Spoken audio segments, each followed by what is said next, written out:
Sa pabatuman sa GCQ karong adlaw Enero 1. Mo ni ang pinagkarabing unang insidente sa pabamusil direpita sa sitio Taytay ang Barangay Buisan ningatong Dagbay Sugbo.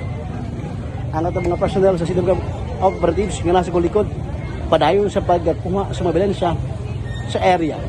Lalaki gibusil sa nagmotorsiklo kinsa gingong gikonvoyan sa laay motorsiklo.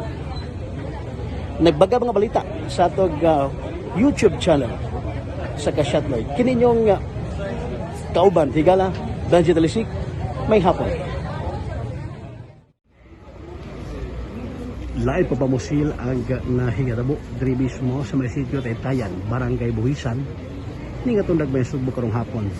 Ang biktima, gila, nga si Bernardo Ramirez, 38 anyos, o mulupyo diri sa gingo ang biktima nag-standby diri sa dapit og gingon nga usa ka motorcycle ang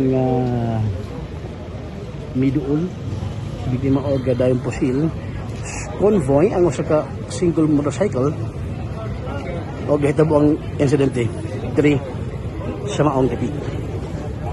Ang atog mga personal sa scene of crime operatives nagpadayon pa sa pag-collate sa mabelensya sa crime scene.